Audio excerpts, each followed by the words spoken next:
Welcome to the She Build Show. I'm your host, Stefanie Olson, a licensed general contractor who builds new construction, renovates, and designs your vision. Today, more than ever, we need raw, authentic women who are willing to rise above society's norms, break those glass ceilings, and encourage each other to boldly build the life we were meant to live. So, honey, what are you building? Welcome to the She Build Show. Coralee is here. Welcome to the show. Well, thank you so much. I really appreciate being here. You're so welcome. Can you just give a little intro about yourself so the audience can just kind of get to know you? Sure. So my name's Coralee, and I have about 25 years in the construction industry. I started in the mid-90s doing building envelope consulting with an engineering firm. And I did that for 10 years. And then I retired from that, and I acted as a general contractor for building our family home for the following year. And then I was working full-time with my husband in our trades business. So I was kind of doing part-time, kind of doing the engineering thing. And then I shifted full-time into our business. And after 15 years, we sold that business. And now what I do is I work with other women in construction businesses to help them organize and structure their business for profitability, flexibility, and freedom. That is amazing. I know. I was checking out your website and kudos, your website is incredible. Thank you. I did not do it myself. I know. I'm there's things I'm good at and there's things I'm not good at. And that websites and tech is one of them. Yeah, I agree. So where did this, can you elaborate exactly what your passion is and what you do inside? It's called Thrive, right? Thrive HQ. Thrive HQ. So can you just elaborate for me? If I were to come to you as a customer and looking for your services, what would you offer? So usually the people who come, I do two things. One is I help women who are already in an established business. And then I also help women who are in the trades to start a business. Because when I started out, I thought my husband has the skill. He was the skill set or the skill trade. And Right. I was the master organizer. I can do anything organize wise. So we thought, why can't we run this great business? So we started out, and it was great for the first, I'd say probably 4 to 5 years. We could get some employees and we were making money in the bank. It was amazing. It was this is easy. It was so profitable and manageable. And then we added more employees. So I think we managed quite well until about probably 4 or 5 employees. But then we grew quite a bit in a short period of time. And we moved up to probably maybe 8 to 10. I can't remember the exact timing, but it was probably up to about 10 employees. The point, it was the transition point where we went from having money in the bank. And it's when tax time came, it's woohoo, look at me. I got money in the bank and I can just pay my taxes. And it was amazing. And then we kind of got up to that point where it's probably, like I said, 8 to 10 employees. And because it happened so fast, everything just kind of fell apart as far as me doing everything, my husband, running the guys, and I wasn't doing scheduling. He would do the scheduling, but I was doing everything in the office. I was the admin. I was answering phones. I was doing the invoicing, everything. Mm-hmm. And it got to a point where it's just I can't continue to do this. It was too much. And it's you had to focus on the thing that was an emergency right now, or this is everything was being pushed and you have to do this right now. That's kind of what dictated my schedule is the next emergency. So that's kind of what I see a lot of women doing is kind of the same thing where they, go into their business because they either have a trade or they're, skilled at this thing and they see that they can make some money at it, which is very true in the first couple of years. You don't have to put much into the business in the beginning because It feels great and everything is going smoothly and it's amazing. And then you throw a couple of kids in the mix and a couple of employees, which are kind of like kids. And then all of a sudden, everything kind of falls apart at the seams. And then your profit goes down and then you don't have the money. And then you're okay, just wait a minute. So those are usually the people that I end up seeing. Usually you don't have the foresight to recognize that you need the help before you need the help. Right. So those are people that come to me. It's they're kind of almost at their wits' end. They're not really sure which way they're turning. They're always kind of in emergency mode, kind of always in that mad woman mode because they don't have their systems and processes in place. Right. And so what I do with them is, depending if it's in the group environment, which I am building my first group. So it's not, that part hasn't been done, but what I'm working with on most of the one-on-one people that I work with is whatever the particular issue is in their business. A lot of it is sales and marketing that's not set up. There's almost never any processes in place. So we work on that stuff. But I do have like 6 modules that I focus on with anybody, to find out, where is the weakest link? What do we need to work on first? Because often you don't have a lot of time to work on your business because so much time is spent in your business. Yeah, so, those are the magic words, right? I've been feeling that the last couple weeks. I'm like, okay, this morning I'm like, I just took a break and I need to work on my business today because sometimes it just gets so crazy. That is an incredible gift that you're giving to people and where did it come from? Was it just the path of being super frustrated and then realizing, okay, we need to back up and build something better? I mean, every business book I've read, I just finished reading The Cash Flow Quadrants by Rich Dad, Poor Dad. And he's just the only way a successful business happens is systems. That's it. And so can I just dive a little deeper and you tell me what really spurred this to happen? I'm just curious. Well, for me, originally within my business, what happened was I've always loved systems. I've always loved documenting things. I always like having things organized. I like how things fit in boxes. I like those kinds of things. I like to just say, we should hang out. Here's a process and this is how it runs. I've always liked that, but I never had the time to actually do it because, again, I was always responding to the most pressing thing. Mm-hmm. So when I finally hired my first business coach, I'm going to say probably 6 or 7 years into our business. And then I actually had that support. And it was like somebody who could say, this is what we're going to focus on. I'm like, okay, this is what I'm going to focus on. And I just had to do that 1 hour a day. So it was just having that support, somebody to help me stay focused. Because when you can get carried away with everything that's going on in your day, that last priority is on your business, so that's the thing that gets when you're tired at the end of the day, that's the thing that gets, well, maybe I can do that tomorrow instead. Right. But when I had that accountability, when I had that person to say, okay, these are the points that we need to work on and let's focus on this one piece, then I could do that. And so that's kind of how it helped me just make sure that I put my processes in place and made sure that, basically what ended up happening is we were able to build our business to a place that we could actually sell it when we were ready to exit it. And that's what having those processes in place helps you do, because all of a sudden it's not reliant on the people you have in place. It's reliant on the processes, and your people are just there to run those processes. And it's like honey to my lips. I don't even know the right term, but it's just that is constantly what I preach to my team. And I'm we're trying to perfect our project management process. And I'm constantly encouraging my team to just do one a day. I use Trello. I don't know if you use what, software system you suggest for organization, because everything's on the computer now, and I'm always just one a day, fill out the checklist. If you just finished an inspection or you just went through a process, I want you to go document it. But it is hard to work on the business instead of just constantly in it. Is there a specific Trello or a program that you really lean towards or like? Trello is good. And I think it mostly depends on the person and their business and what works for them. For us, we sold our business before Trello really became a thing. So the Monday is a good one as well, just for teams. There's a lot that are good. It just depends on what works for you and how you operate.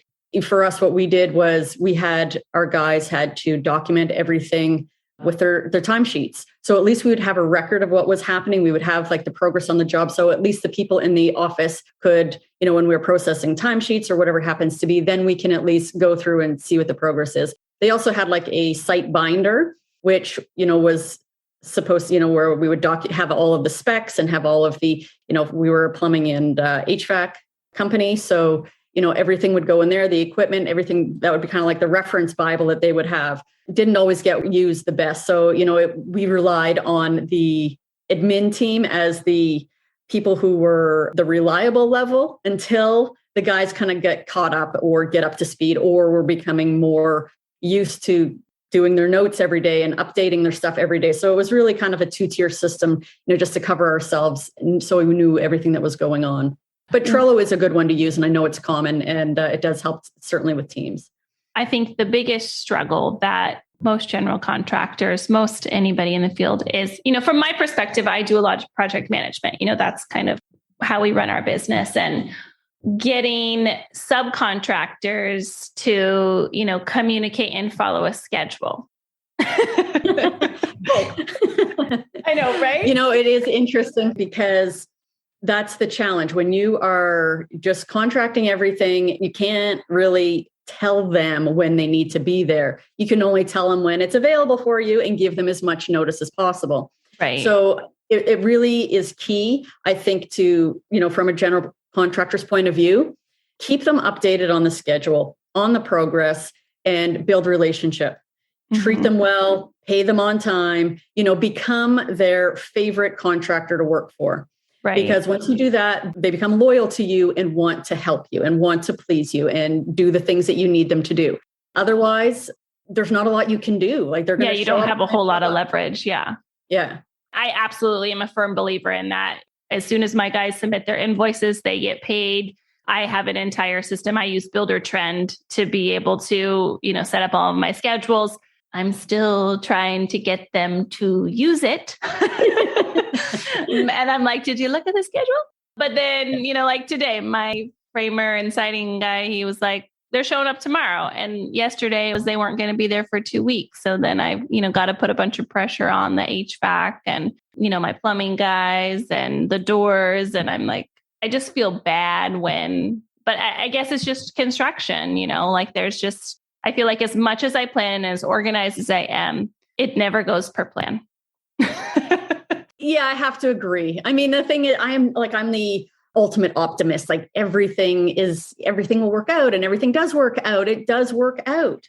Oh, however, yeah, absolutely. Not without some, curves along the way. And it is construction, inevitably, especially these days, those things happen. And I think that that's part of it, is like just maintaining the communication with your people as much as you can. When you communicate with them, hopefully they'll do it in return, setting out expectations right at the beginning of the project, not just with your people, but with your sub-trades. And that's all you can really do, like, as far as setting yourself up for success. Right. And if you're communicating with them, they'll do the same in return, and giving as much notice as possible.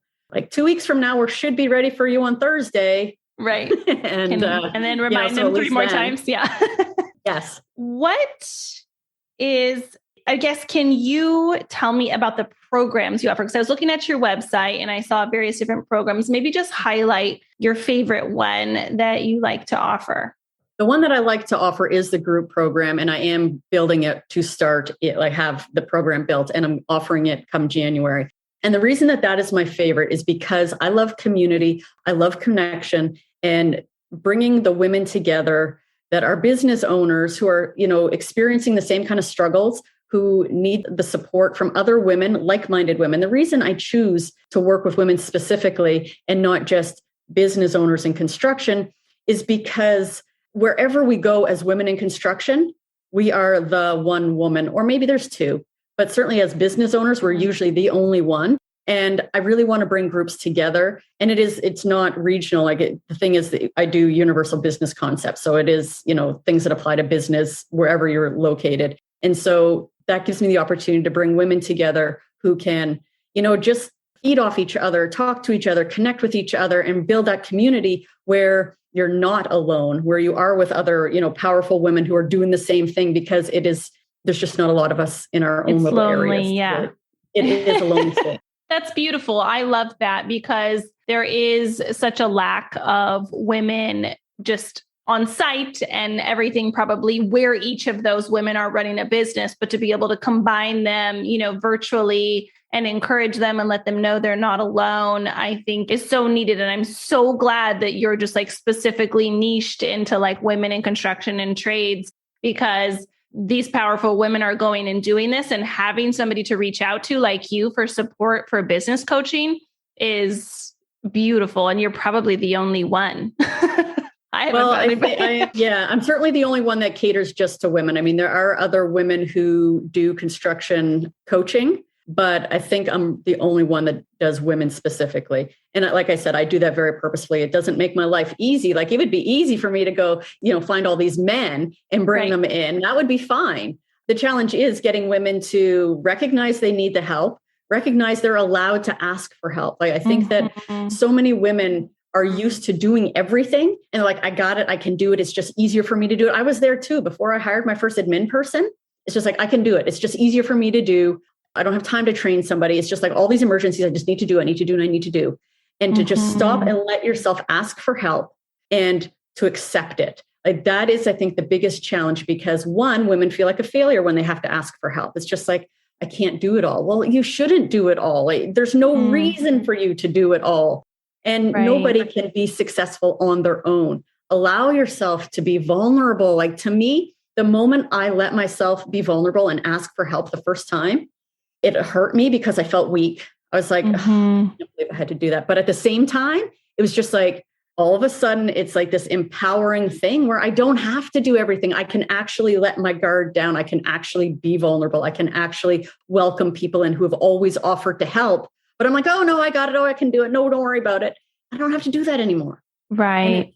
It's an empowering thing to do, but so very difficult. Right. And I think when you start to do it more, it gets easier, because really, like, in my mind, the idea of vulnerability is not actually a sign of weakness. It's a sign of maturity, that you're like, I'm willing, and I've learned, and I've been through this enough to know that me doing and controlling everything is actually my immaturity coming to the surface. It worked when I was 20, and I wasn't in charge of people, but it's time to grow up, lady, and, get out of your own way. If you want to grow a successful business, it requires you to teach other people what you know and to accept their help and to encourage them. And what I've learned is that the bounty of relationships that come out of that vulnerability, because before I was just a one-woman show, like I could just do it all myself, and I get into that mode.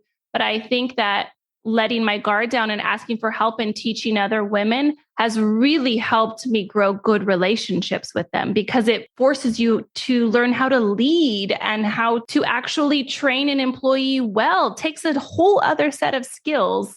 And to have somebody like you going, okay, this is the system you need to create and set up to make that person successful is so much easier to do when you have somebody like you helping versus trying to figure it out for yourself. I failed a lot at it. Oh, I know. So did I. I tried doing it on my own too. But yeah, and I think it's also, when you don't let that guard down, or you don't let yourself be vulnerable, it's also, there's a lot of fear behind that. And there's the insecurities. There's so much that is behind that. But as soon as you do let yourself do it and feel that, like you said, it maturing or empowering, like there's actually so much more in that than what there is in doing it all yourself. Absolutely. Okay. Yes. So tell me how you chose to focus specifically on women in the trades. Like, what conversation, what events, what led you to that? And like, were you, did you go talk to your husband and be like, I think I'm going to just only focus on women, and like when I told my husband about She Builds, he's like, you're crazy. What was it for you?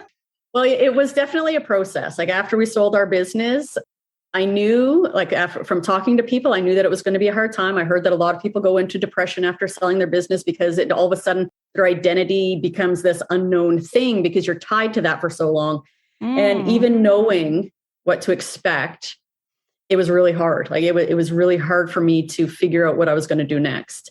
I took 2 years, and there were some really dark days. Like, I didn't know. Like, I knew that there was anything that I could do. I could do anything. Right. And I wanted to make sure I made the right decision for me. And to be in a place where you're like, okay, I have money. We've sold our business, and you're a mother, and now I get to choose. It's almost like when we're 18, 19, 20, or whatever, through our 30s, we get married, and it's like we fall into these things, and they're not these intentional choices. But now you got to choose. Yeah, that's crazy. That's amazing. So tell me more. So I was struggling. I tried a few different things, and I was just like, this isn't it.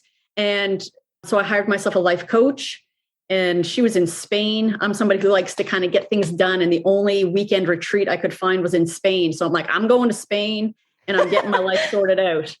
That's amazing. That's when, I'm in like the West Coast of Canada. And I was flying all the way around the world for a weekend retreat to get my stuff sorted out. And then COVID hit before I could go. Oh. And I really wanted to go. So I knew what ended up happening is that we're like, okay, let's just do it virtually. So before we actually had the opportunity, it was just like one morning I woke up in that quiet space, and it's just like my light bulb went off. I was like, I want to be a life coach. That's what I want to do. Like, I want to. Oh, I just got goosebumps. It's like I wanted to work with women who were like me, who were struggling, who like lost their life to their kids and their husbands and their all these things. And I was like, that's what I want to do. And it was so exciting because that's amazing. I originally went to the university and took psychology because I wanted to help people. But then that was kind of crazy. And then I was just like, I love construction. That was a whole other story. But I turned to construction because that's what I truly love. And that was in the early 90s or mid 90s that I did that. And then, sort of fast forward, I come full circuit. I want to help people. Yeah. So I got certified in coaching. It was kind of a generic coaching program as opposed to life coaching specifically. And I got certified as a coach. And then I realized that I really missed the business. Like I really missed the business part of my business because that's what I actually really loved. Right. All the organizing and structuring and putting things in place. And I love that stuff. And so it's like, maybe what I want to do is actually work with women who are business owners and help them in their business because the life part of it is fully part of the business. Yeah, so you can't separate it. It's kind of like I could marry those two things and that was perfect. So that's what made me choose business coaching and consulting because I had all the experience and knowledge of having built my own business and selling it. Then I was working for women business owners. And I was just like, that's, when you market to everybody, you're marketing to no one. And I knew that I needed to pick a niche. And I'm like, well, I could do spas or I could do physiotherapists or I could do financial people, but those weren't my people. And, I could help them. It's all the same, but I needed to pick that group. And it was a struggle because, of course, women in business and construction is a small group. Mm-hmm. However, it's what was true to my heart. Those are my people. Those are the people I connect with. Those are the people who I am. And that's like, those are the people I need to help. Right. And I knew that, it is going to take some work, a lot of work, doing a lot of these things, getting myself out there and letting people know that this is available for them, letting women know that this is available for them. But at the same time, I know that where there's so much passion around women in trades and construction in general, I know that's a place where we need to continue to grow and there's a lot of effort put there. So maybe I'm not going to be rolling in it right now, but I'm willing to commit my time and my commitment to this group of people to help them start businesses. If you want to start a business and you are in the trades, I will help you do that so you do it right from the beginning. Yeah. I'll give you all those tools that I wish that I had in the beginning. And so, it kind of empowers women to stay in the trades because often, like I heard this stat, it was on International Women's Day. I was listening to this panel, and one of the stats was 72% of women who start their career in the construction industry don't finish their career in the construction industry. Wow. And I know for me, I'm not in the construction industry officially anymore, so I guess I fall into that stat. But I know that, after talking to a lot of women, the issues are family obligations, being mistreated, not having the opportunity for advancement. These are things that as an entrepreneur, you have more control over. Right. And I would love to help women who love their trade be able to build a business if they're interested, because I would never wish entrepreneurship on anybody, just as an idea. You got to be ready for it. There's a lot to be ready for. Even on the good days, there's a lot of struggle. So, but if that's somebody, if somebody's interested in that, I really want to help them be able to, make that shift, because challenges are confidence and fear. Women who are making that shift from being a tradeswoman to becoming a business owner in the trades, those are the two biggest issues that I see. And I really want to help them, empower them, and give them the tools that they need to do it with confidence, because it's so possible. It's so possible when you have the right support system, when you accept it, when you give yourself the opportunity to take the help, have the guidance. There's so much potential. So anyway. Oh my gosh. I am just like covered in goosebumps, and I'm just so excited for like the fact that 2021, you and I get to have a conversation like this. 10 years ago, you and I just didn't even exist in this space, and that there's even enough women for you to service that I'm just giddy over it. It's so incredible. And the fact that you chose this specifically, I can't wait to share you with everybody I know. Because you're I really appreciate that. Absolutely. Like, I'm just honestly, one, proud of you.